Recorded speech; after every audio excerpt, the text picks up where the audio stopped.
नमस्कार, अमृत विचार के डिजिटल प्लेटफॉर्म में आपका स्वागत है। मैं हूं अब्दुल वाजिद। कोरोना वायरस जैसी गंभीर बीमारी से पूरी दुनिया जूझ रही है, वहीं भारत भी अछूता नहीं है।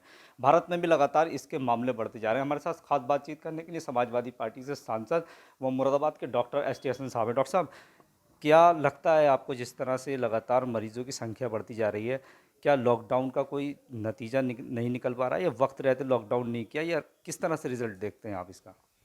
नहीं, देखिए, क्योंकि ये वायरल इन्फेक्शन है और ये इन्फेक्शन एक दूसरे से लगता है। ये मैं यूं कहूँगा दूसरे लफ्ज़ों में छुआछूत की बीमारी है। हम जो बात कर रहे हैं ड्रॉपलेट्स निकल रही हैं। मैं ये समझता हूँ कि लॉकडाउन का फैसला बिल्कुल सही था।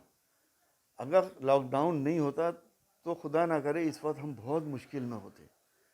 जिस तरह से इटली ने और ईरान ने इग्नोर किया था इस मर्ज को, और उनके हालात आपको मालूम है क्या हो गए। लोग किस तरह से मर रहे हैं पूरी दुनिया में। इस वक्त 1000-1500 लोग रोज़ मर रहे हैं। कम से कम ये सिचुएशन हमारे यहाँ नहीं है। हमारी सरकार का ये सराहनीय कदम है कि उन्होंने वक्त रहते लॉकडाउन कर दिया।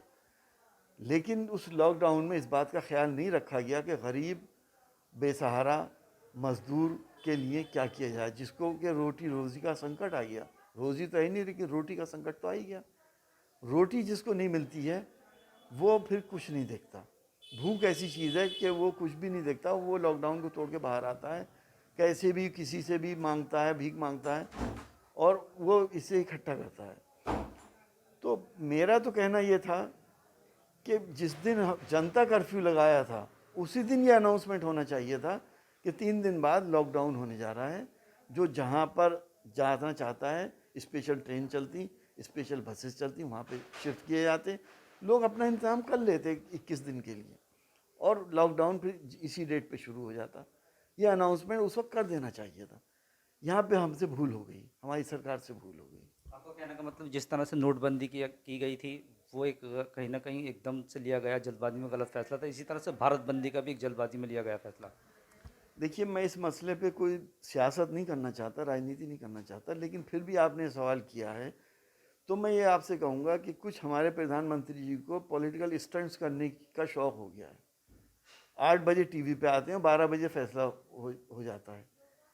नोटबंदी से तो चलिए लोग काला धन बदल लेते, इधर उधर 3 दिन का टाइम देते, और भी परेशानियां आ सकती थी, लेकिन उससे भी बहुत बड़े नुकसानात हो गए। और आज जो त्राही त्राही मची हुई है, लोगों की जेब में पैसा नहीं है, राशन मिल नहीं रहा। अगर वो पैसा होता तो कम से कम लोग घरों से बाहर नहीं निकलते। लेकिन इस लॉकडाउन में तो कोई ऐसी आफत नहीं थी। कोई कोई काला धन या कोई और चीज़, ऐसा क्राइम थोड़ी हो सकता था। इस लॉकडाउन को तो 3 दिन पहले से अनाउंसमेंट होना चाहिए था। पानी की दिक्कत के चलते चलते एक चीज़ और लगातार ये कहा जा रहा है कि सोशल डिस्टेंस बनाएं और मास्क लगा कर घर से बाहर निकलें। कितना ज़रूरी है, क्योंकि आप सांसद के साथ एक डॉक्टर भी है, कितना ज़रूरी है घर से मास्क लगा कर निकलना?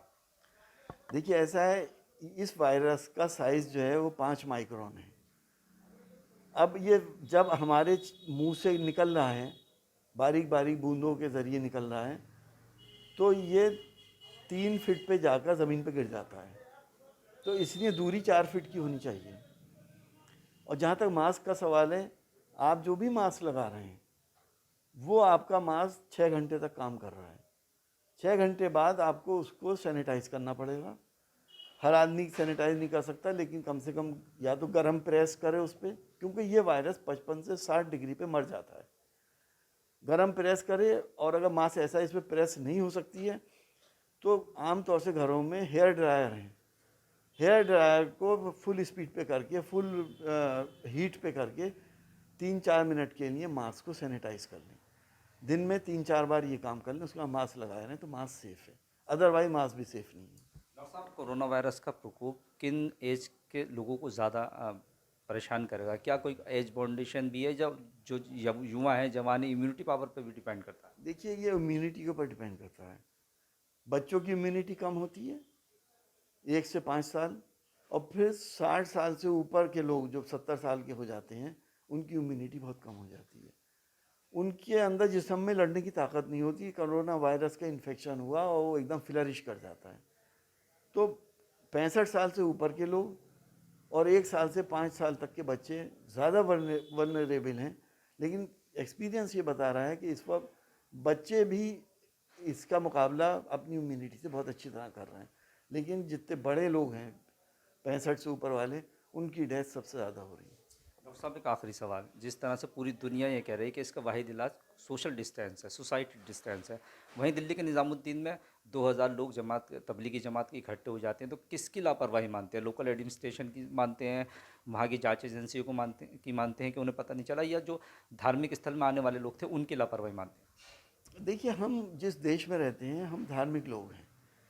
हमारे यहाँ हर धर्म के लोग रहा करते हैं और वहाँ पे हर धर्म के जमावड़े होते हैं।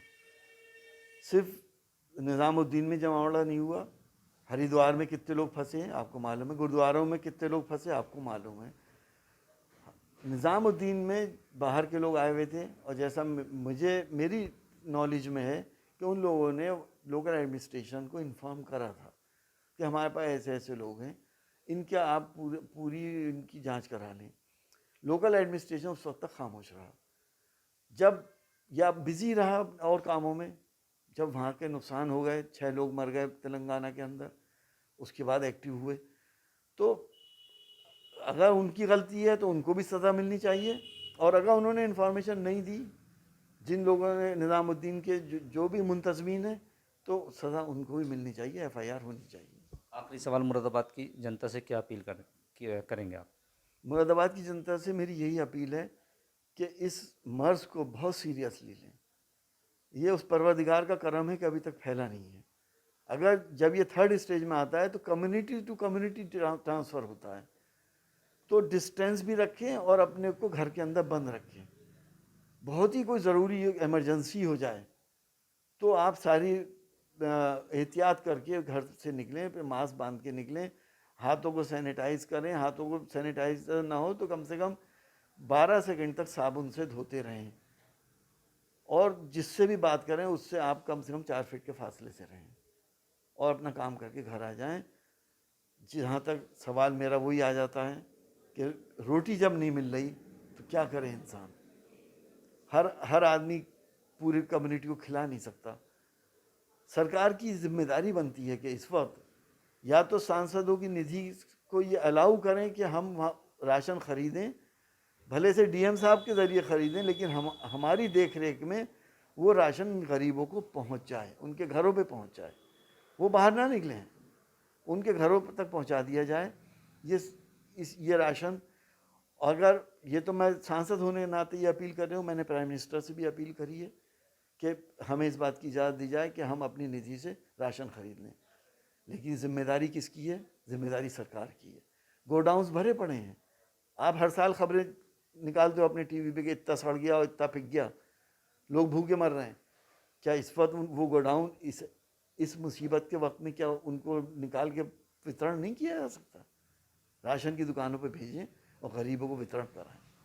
ये थे हमारे साथ खास बातचीत करने के लिए मुरादाबाद के वरिष्ठ डॉक्टर ST हसन साहब, जो मुरादाबाद से समाजवादी पार्टी के सांसद भी। उनका साफ तौर पर कहना है कि सरकार, केंद्र सरकार को, राज्य सरकार को, जनप्रतिनिधियों को ये मौका देना चाहिए कि जो अपनी निधि से जो वो कुछ राशन पानी है वो गरीब जनता तक पहुंचा सके। कैमरा पर्सन पीयूष शर्मा के साथ अब्दुल वाजिद, अमृत विचार, मुरादाबाद।